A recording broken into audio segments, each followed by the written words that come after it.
자, 톨스토이는 일단 볼콘스키를 죽이지 않습니다. 살려서 돌아오게 만듭니다. 다시 이거 읽어드릴게요. 안드레이가 하늘, 즉 자연과 마주하여 나폴레옹과 영웅주의 허상을 깨닫는다는 것이 이 장면에 대한 일반적인 독법이다. 네, 단말마의 고통 속에서 보이는 것은 영원한 하늘밖에 없다. 그에 비하면 영웅 나폴레옹의 저 저급한 허영과 승리에 대한 기쁨은 너무 하찮은 것이다. 물론 한계 상황, 즉 죽음인데 에서 찾아온 각성은 그가 일상으로 복귀하면서 의식의 저편으로 물러난다. 그래서 눈이 내리는 겨울날 이제 안드레이가 돌아오게 되는데 이거는 어느 영상 버전에서나 참 감동적으로 쓰여져 있어요. 안드레이가 편지를 보냈는데 마리아랑 가족들은 못 받은 거예요. 거의 오빠가 죽었다라고 생각하고 있는데 갑자기 문을 누가 똑똑똑 두드리고 문을 여니까 안드레이가 온 거예요. 그래서 막 오빠 하고 막 난리가 나고 이쪽에서는 지금 리자가 아이를 낳으면서 죽어가고 있어요. 그래서 안드레의 이제 귀국이 귀향이 아내의 죽음, 그 다음에 이제 톨스토이 소설 속에 항상 나오는 건데 이것도 네이처예요, 여러분. 이것도 자연이에요. 이렇게 살고 부활하는 인물이 있으면 반드시 죽는 인물이 있고요. 또 다시 태어나는 인물이 있어요. 리자가 죽으면서 아들을 남겨줍니다. 그리고 이 아들이 여러분 전평을 끝까지 못 읽겠지만 맨 마지막을 장식하게 돼요. 제가 이 부분을 강조를 할 거고요. 그 다음에 이제 제 입장에서는 제가 93년도에 루카치 그 책을 볼 때 루카치가 되게 이 소설을 되게 비극적으로 이렇게 되게 힘들게 읽는다는 느낌을 받았는데 아마 청년 루카치 눈에도 이게 안 보였던 것 같아요. 그러니까 소설이 마지막에 끝이 날 때 이 어린아이의 어떤 그 힘찬 어떤 외침으로 끝난다는 걸 그걸 제가 마지막에 한 번 더 강조를 해드리겠습니다. 어쨌거나 이제 이렇게 안드레이는 돌아옵니다. 돌아오는 순간부터 청년 낭만주의자 안드레이는 없어요. 얘는 이제 정신없이 일을 해야 됩니다. 영지 관리도 해야 되고 마누라가 죽었잖아요. 애를 키워야 되는데 정말 다시금 옛날 남자들은 너무 좋겠다라는 생각을 하는 게 애는 유모가 다 키워주고 이제 귀족이니까 그 유모를 관리를 해야 되잖아요. 그거를 원래는 애 엄마가 해야 되는데 애 엄마가 죽어 놓으니까 시집 안 간 누구야 여동생, 그러니까 애 입장에서 고모인데 마리아 고모가 그 일을 이제 해주는 거예요. 그래서 참 남자들은 좋겠다 싶고 지는 여기저기 다 돌아다니는 거예요. 지방 정치에도 관여하고 영지 경영도 하고 또 사교계 생활도 하고 온갖 것을 이제 다 합니다. 그래서 호라비까지 딸려 있는 아기까지 딸려 있는 호라비지만 안드레이는 여전히 신랑감 1순위예요. 그래서 얘가 이제 그 영지 일이랑 무슨 지방 무슨 그 정치 관련 일이 있어가지고 어디 조그만 시골 영지를 방문하게 되는데 거기에 마침 로스토프 집안이 놀러를 와 있는 거예요. 그러니까 이제 안드레가 이렇게 밤에 이러고 있는데 잠이 좀 안 오고 이런 상황인데 저 위인가 아래에서 소녀들이 떠드는 거예요. 달빛이 너무 이뻐 잠이 오지 않아 이러면서 어린애들이 어리죠. 네, 어린애들이 이렇게 쫑알쫑알 거리는데 걔가 너무 이쁜 거예요. 저건 정말 삶이다. 저거는 빛이다. 난 이렇게 완별에 쩔어 있고 이런데 그러니까 이렇게 폼 잡는 훅까지 잡는 이제 이런 주인공. 애 눈에 비친 나타샤는 진짜 한 떨기 꽃보다 더 이쁜 거예요. 그게 나타샤였거든요. 그리고 이제 둘이가 이렇게 연결이 되게 되는데 자 여기서 보면은 나타샤가 지금 16살입니다. 요 둘이가 만나는 요 시점이 1809년 거거든요. 제가 지금 연보를 따로 정리를 해드리진 않겠지만 지금 그렇습니다. 근데 안드레는 이미 30대인가 그럴 거예요. 그런데도 지금 16살 소녀에게 청혼을 할 만큼의 그런 이제 재력과 젊음과 미모와 이런 게 되는 거죠. 청혼을 했어요. 하고 이제 나타샤가 받아들이냐 마냐인데 여기 집안이 워낙 좋으니까 근데 이제 엄마 입장에서는 또 나타샤 너무 애기니까 조금 걱정이 되는데 이 결혼이 성사되지 않은 이유는 뭐냐면 이 약혼이 안드레이가 할아버지한테 얘기를 자기 아버지한테 볼콘스키 공작한테 이제 상의를 하니까 볼콘스키 공작이 1년 유예를 줍니다. 1년 정도만 유예를 주고 1년 정도 한번 기다려봐라. 네가 1년이 지난 다음에도 그 나탈리아 로스토바 백작 영애가 그렇게 마음에 들면 정말 네 짝이라고 생각되면 그때 가서 결혼해라 이러거든요. 근데 이제 우리 같은 평민의 입장에서는 저 귀족들은 오로지 이해 타산에 의해서만 결혼할 거야. 재벌들은 인간미가 없어. 쟤들은 다 돈에 따라 움직이지. 이해 타산에 움직이지. 절대 그렇지 않아요. 그래서 제가 톨스토이 소설을 읽으면 정말 느끼는 게 귀족 작가가 자기 사회를 그린 거잖아요. 귀족 작가가 들여다보는 귀족 사회, 귀족 작가의 붓에 의해서 묘사된 귀족 사회. 이게 정말 실제 실제 귀족 사회겠구나라는 생각이 드는 게 여기 보면은 돈도 중요하지만 그 돈이 중요한 건 오로지 다 가족의 행복을 위해서요. 내 아들, 딸의 행복, 내 아내의 행복, 내 아들의 행복 이런 것 있죠. 내 남편의 행복 이런 거예요. 근데 여기서 할아버지가 딱 생각하는 게 그거예요. 노공작이. 나타샤 너무 경박한 거예요. 너무 에너지가 넘치고 근데 자기 아들은 조금 차분히 가라앉아 있는 그런 유형인 거잖아요.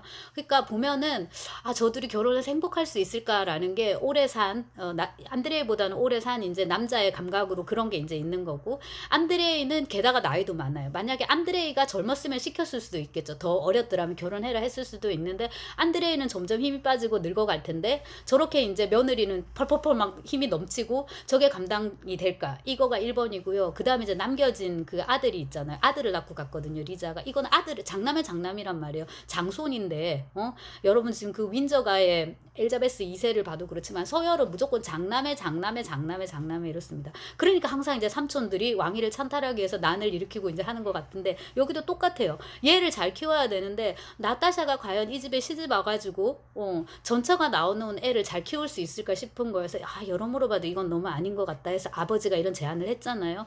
근데 정말 한편으로는 아들 교육 잘 시켰다 싶은 게 안드레이가 수그러들어요. 아버지 의견이 그렇다면 그렇게 하겠다 하고 1년 동안 외국을 가든가 이렇습니다. 근데 이게 나타샤가 이렇게 에너지가 넘치고 예쁘고 사랑스럽고 이런데 1 년을 어떻게 기다리겠어요. 안드레이가 가자마자 '아 이건 좀 뭔가 아니야.' 처음엔 막 보고 싶은데 나중엔 잘 생각도 안 나. 그러던 참에 인제 아나톨이 유혹을 하게 되고 인제 이벤트가 발생하게 되는데요. 고건 인제 나타샤 챕터에서 얘기를 하도록 하고요. 안드레이로 다시 돌아오면은 결국에 인제 이게 어긋나진 거예요. 나타샤가 아나톨리랑 야반 도주를 하려고 하다가 인제 발각됐거든요. 근데 또 참 작가가 얼마나 나타샤를 아꼈냐 하면은 여기서 인제 큰 사고까지는 발각이 이게 큰 사고로 가진 않은 거예요. 하지만 이걸로 인해서 인제 안드레이는 굉장히 마음의 상처를 받게 되고 어떻게 보면 되게 가짠지만 뭐 사랑을 해서 처음으로 하면 빨리 결혼을 하든가 뭐 1 년을 기다리라 말아라 이거 무슨 조건부에 이런 짜증나는 제안이 다 있어요. 여자 입장에서 생각해 보면 제가 볼 땐 그렇거든요. 아무튼 인제 그래도 또 안드레이가 삐지는 건 이해가 되고 그래서 인제 안드레이가 '아 이건 진짜 너무 괴롭다.' 이래 가지고 또다시 도주하게 됩니다. 도피, 현실로부터의 도피. 이번에 또 전쟁이 터졌어요. 그래서 1812년 이제 조국 전쟁이 터져 가지고 인제 또 여기에 참전하게 됩니다. 그러니까 안드레이는 1 번도 낭만주의였는데 이번에 갈 때도 또 낭만주의예요. 이번에 또 환멸에 쩔어 가지고 또 자기 나름대로 그런 낭만적인 동선을 만들게 되죠. 전쟁으로 인제 도피하는 이런 식으로. 자 그러고 인제 열심히 싸우는데 이번에는 2판 4판 막 이런 좀 느낌이 있어 가지고 자기 스스로 인제 죽음을 쪼끔 초래했다라는 느낌도 드는데 너무 부상을 많이 입어요. 근데 여기서는 안드레이만 부상을 입는 게 아니라 옆에 아나톨도 누워 있어요. 그러니까 같은 여자를 사이에 두고 이렇게 연적 관계였던 아나톨도 다리가 잘리든가 다리를 잘라야 되는 상황이든가 잘라야 되는 상황이든가 해 가지고 전부 인제 귀족 청년들이 여기서 인제 만나게 되죠. 아무튼 인제 그래서 너무 인제 아프고 이런 인제 부상을 되게 인제 입은 상황인데요. 요게 여러분 사권의 일부입니다. 보로지노 전투거든요. 여기서 인제 죽어가는데 얼마나 이 안드레이 볼콘스키를 톨스토이가 아꼈으면은 죽는데 시간이 되게 오래 걸려요. 그래서 그 볼콘스키가 두 번째로 위대한 순간을 맞이하게 됩니다. 이 위대한 순간은 굉장히 길고 톨스토이가 그 죽음에 대해서 인제 항상 많이 쓰고 의미심장하게 쓰는데 제가 톨스토이 전개에서도 찍은 것 같은데 이반 일리치의 죽음을 꼭 한번 읽어 보세요. 그건 인제 짧지만은 그러니까 톨스토이 소설치고는 짧지만은 아주 잘 쓴 소설인데요. 여기서 인제 볼콘스키도 '내가 죽는다. 저게 죽음이다. 아니다. 아직 안 왔다. 문 앞에 또 와 있다. 죽음이다.' 몇 장, 몇 장, 몇 장 계속 가 가지고 '그래 그것은 죽음이었어. 나는 죽었어. 그리고 나는 눈을 떴어. 그래 죽음이란 깨어남이야.' 이게 뭘까요 여러분? 죽음이란 깨어남이야. 갑자기 그의 마음속이 환해졌다. 이때까지 불가해한 것을 가리던 장막이 마음의 눈길 앞에서 거쳤다. 그는 자기 안에 속박되어 있던 힘이 해방되는 듯한 기분과 이상 야릇한 가벼움을 느꼈다. 그 가벼움은 그 이후로 그를 떠나지 않았다. 사권의 129쪽, 130쪽인데 대충 이 원문에서 톨스토이 문장이 여러분 이렇게 짧지는 않습니다. 근데 지금 미음사는 안나 까레니나랑 전평을 번역하신 분이 같은 분이신데요. 가독성을 높이기 위해서 문장을 많이 끊어주신 것 같고 그 다음에 이제 대명사 부분을 풀어주신 것 같아요. 가벼움을 느꼈다. 그 가벼움은 이렇게 만약에 저라면은 그래도 최대한 작가의 호흡을 살려서 저는 도스토옙스키도 가급적 문장을 끊지 않거든요. 그리고 이제 대명사도 조금 아주 헷갈리는 경우를 제외하면은 이렇게 명사로 풀어주지 않고 대명사를 이제 그대로 쓰는데 그 이유는 많은 고전이 그렇지만 특히나 도스옙스키나 톨스토이는 진입 장벽이 여러분 굉장히 높은 소설입니다. 그러니까 읽고 이거는 마음의 준비를 하고 읽어야 되는 소설. 그냥 이렇게 휙휙 넘겨서 읽을 게 아니라, 반면에 톨스토이 민화라면 좀 달라서 제가 지금 문장을 굉장히 많이 풀고 있거든요. 지금 한 2달 정도 작업은 못 하고 있는데, 민화는 이제 초등 고학년부터 읽을 거고 톨스토이에 막 입문하는 작품이기 때문에 이름도 다 통일해주고 굳이 애칭이나 이런 거 뭐 부칭 이런 거 없이 그냥 다 통일하고, 굉장히 그 번안에 가까울 정도로 문장을 많이 다듬어야겠다라는 생각이 드는데요. 이거 대표작들 안나 까렌이나 뭐 전쟁과 평화, 이거는 여러분도 고생하시면서 읽어야 돼요. 이런 고전을 그냥 회 먹듯이 날로 먹으려고 하시면 이제 안 된다는 게 있고요. 아무튼 가독성이 이제 굉장히 지금 높은 편입니다. 제가 읽어준 데서 또 여러분들도 공감하시리라 생각하는데요. 죽음도 이틀에 걸쳐서, 죽는데 이틀이나 걸리고, 그 다음에 아까 죽음이랑 깨어남이다, 이거 죽음 직전의 각성 혹은 각성 직후의 죽음 같은 얘기인데, 그냥 죽으면 안 돼요. 근데 도스옙스키 주인공들 다 그냥 죽는데, 톨스토이 주인공들은 죽기 전에 반드시 어떤 삶의 진면목, 진리라고 생각되는 어떤 것을 보게 됩니다. 프라스비시에니, 두 단어를 같이 쓰는데요. 두 번째 프라스비시에니에는 계몽 사상, 계몽할 때 그 단어하고 똑같고, 앞에 나오는 프라스비틀리에니에 스비에트도 빛이 들어가 있고요. 여기 프라스비시에니에도 또한 빛이 들어가 있습니다. 약간 의문적으로는 바뀌어가지고, 그래서 어둠 속에 이렇게 갇혀 있다가, 그게 이제 안나 까레니나에 나오는 표현으로 어떤 허위와 기만의 어둠일 수도 있고 위선의 어둠일 수도 있고, 내 안의 어둠일 수도 있겠죠. 어떤 환멸이나 막 이런 것들, 그런 어둠에 갇혀 있다가 갑자기 빛이 들어오면서 확 개안하게 되는. 그래서 톨스토이에게 죽음은 이제 이런 거였고, 아마 제가 보기에는 톨스토이 너무 건강해가지고 죽음에 대해서 되게 생각을 많이 했던 것 같고, 그 다음에 이게 죽음이라는 게 어떻게 보면 참 되게 별게 아닌 거잖아요. 뭐 배추인나비도 죽고 지렁이도 죽고 뭐 생명은 다 죽으니까. 근데 이제 톨스토이는 이거에 항상 되게 많은 의미를 부여하려고 노력을 했는데, 우리 인간은 죽음이 두려우니까 톨스토이가 죽음에 이렇게 의미를 부여하는 것, 혹은 톨스토이에 의해서 부여된 죽음의 이런 의미들에 많이 이끌리는 것 같습니다. 그 다음에 이제 찬조 출연이 중요한데, 안드레이 볼콘스키가 죽을 때 옆에 나타샤도 있고 마리아도 있어요. 이게 왜 그러냐면 보로지노 전투 있고 막 이렇게 나폴레옹이 쳐들어와가지고 피난 가는 지금 그런 길이거든요.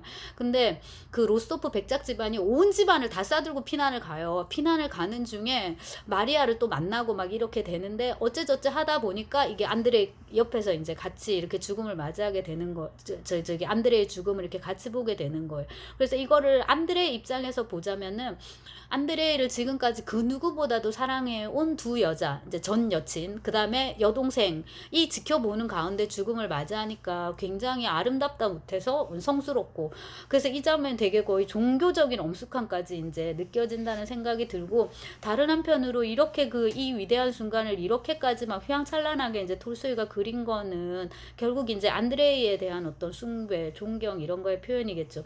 이게 낭만적인 영웅주의를 지금 죽여야 되기 때문에. 그리고 제가 앞서서도 미인망명이라는 말을 했던 것 같은데요. 잘생기거나 예쁜 애들 죽어줘야 되는데 안드레이는 죽어야 돼. 너무 잘생겼기 때문에. 키도 크고 늘씬하고, 말씀드렸듯이 뭐 눈빛도 요즘 치면 아이돌 이제 그런 느낌이라 요절할 수밖에 없는 거고, 안드레이의 죽음이 구성적으로 마른 역할을 합니다. 안드레이가 죽었기 때문에 마리아 볼콘스카야는 졸지에 엄청나게 많은 돈을 받게 된 거예요. 나중에 얘가 로스토프한테 그 얘기를 하거든요. 저는 지금 감당하기도 힘들 만큼 많은 돈이 있다고.